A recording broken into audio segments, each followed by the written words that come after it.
Média sur Europe 1, 9h30, 11h avec Thomas Hill et votre invité ce matin, Thomas, comédien, réalisateur. Elie Semoun vient nous présenter le dernier du Cobu que les enfants attendent avec impatience qui sort aujourd'hui. Je tiens à vous dire que vous êtes écouté aussi par les gens qui travaillent sur RTL.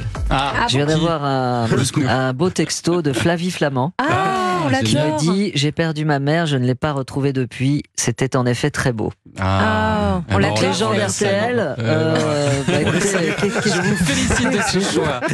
Bravo Flavie. Merci Flavie, on merci t'embrasse. de nous écouter. Et on va parler effectivement de ce 5e volet de la saga du Cobu. Vous êtes là depuis le premier, Elie Semoun, mais c'est la 3e Comme fois. comédien. Voilà, c'est la 3e fois là que vous enfilez la triple casquette là, scénariste, réalisateur, acteur. Alors les du Cobu ont jusque-là tous dépassé le million d'entrées. C'est assez phénoménal comme succès.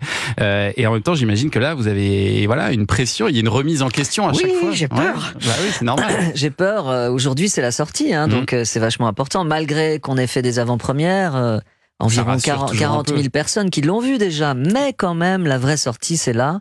Parce que les avant-premières, je suis présent. Donc forcément, on se dit, si les gens remplissent les salles, c'est aussi pour voir ma tête, discuter avec moi. Bref. Et donc là, oui, ça met une pression. Mais j'ai quand même un peu confiance parce que c'est un film un peu. C'est un film familial, ça plaît aux enfants, ça ne heurte personne. On culpabilise pas les gens avec l'écologie. Non. On fait pas de leçons de morale. Et puis c'est un bon film français avec des êtres humains, contrairement aux films d'animation qui passent en ce moment. Et voilà. Et c'est un peu à l'ancienne, je trouve. Et c'est ça qui me plaît. Et je crois que c'est ça qui plaît aussi aux gens. Parce qu'il faut dire que c'est l'adaptation d'une BD au départ. Oui, du Cobu. L'élève du Cobu, c'est le roi. Je dis à l'ancienne, pardon, parce que c'est une école qui n'existe pas. Pourquoi ? Mais comment ça, pourquoi La Touche, mon personnage, c'est ça s'il y avait un prof l'école de cinéma n'existe pas. Non. Il aurait déjà 3 procès par jour. Oui, quoi ? Vous avez dit silence à mon fils ? Vous lui avez dit au coin ? Mais je vais vous attaquer. C'est très particulier. C'est particulier. Votre personnage, notamment, est particulièrement énervé. Complètement. Dans le film.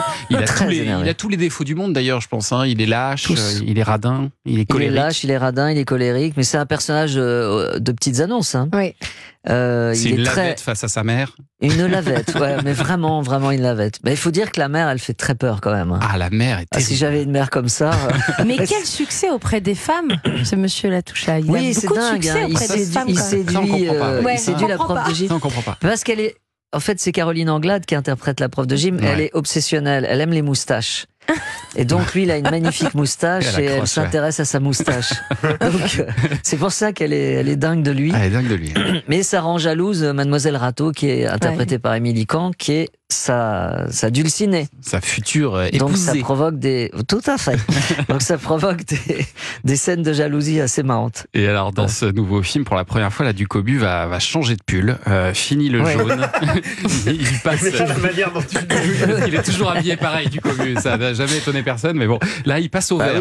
Dans Tintin et Milou aussi, Astérix Obélix. C'est le principe des BD. C'est vraiment des porcs. Ça fait 40 ans qu'ils ont le même truc. C'est dégueulasse. Change de slip, Astérix, parce que c'est dégueulasse. Et là, il passe au vert, il devient écolo. Mais c'est pas vraiment parce qu'il pense à l'avenir de la planète. Pas du tout. Non, il s'en fout complètement. Il veut juste rater l'école. Il a un flash, en fait. C'est un peu l'urgence du film. C'est là où ça démarre vraiment. C'est qu'il entend Mademoiselle Gratin faire un exposé sur Rita Greenberg, qui a voué sa vie à l'écologie et qui a fait une année sabbatique. Et il se dit, waouh, mais c'est génial, je vais faire comme elle, je vais être écolo. Donc il va faire croire à tout le monde qu'il est devenu écolo, mais juste pour rater l'école. Mais l'air de rien, vous faites passer quand même pas mal de petits messages sur la disparition des espèces, l'élevage intensif, la surconsommation. Il y a un peu tout ça aussi dans le film. Oui, c'est ce que je veux dire, c'est qu'on n'a pas fait ça en lourdeau, en culpabilisant les gens. Et puis comme c'est un film qui s'adresse à la jeunesse, aux enfants, aux adultes aussi, il y a plein de petits clins d'œil. Il y a des petites références. Je peux pas les dire, mais il y a des mais c'est vrai que les enfants, ils ont une conscience écologique qui est plus développée. Beaucoup plus aiguisée que nous. Donc c'est important de mettre la lumière là-dessus. Il y a 2 ans, c'était la politique, c'était du Cobu président. Voilà, donc j'essaye de pas les prendre pour des idiots. Quoi. Ouais, c'est ça. Ils sont pas idiots d'ailleurs. Et d'ailleurs, vous êtes allé au bout du truc, parce que le film du Cobu passe au vert a reçu le label EcoProd. C'est le tournage le plus éco-responsable du cinéma français. Exactement. Qu'est-ce que vous avez fait? Alors, c'est plein de petites économies. On a recyclé les comédiens. Ah, c'est bien ça. Oui, on a repris les mêmes. Le réal aussi. Non, pas le réal. Il y a que les enfants qu'on a renouvelés parce que forcément ça grandit. Ils grandissent trop vite, oui, le premier il a 52 ans. Il a déjà son permis poids lourd. Non, mais on a réduit les distances entre les lieux de tournage. On roulait en électrique. Enfin, moi en tout cas. Qu'est-ce qu'on fait? On mangeait des graines à la régie. Il y avait plus de gâteaux, des machins comme ça. Ça, c'était dégueulasse, par contre. On n'avait pas le droit d'amener de plastique. On avait des gourdes. On a réutilisé. Les décors ont été faits avec des matériaux réutilisés, recyclés. Pardon, excusez-moi, j'ai pas le mot. Bref, plein de choses comme ça qui ont fait qu'on a économisé des tonnes de CO2. Et ça fait à l'arrivée. Ceci dit, si on n'avait pas fait le film, ça aurait été plus écolo. Une vraie économie. Oui, c'est dommage. J'aurais pas été là. Oui, en fait. C'est une erreur, on va pas le sortir. Grosse erreur.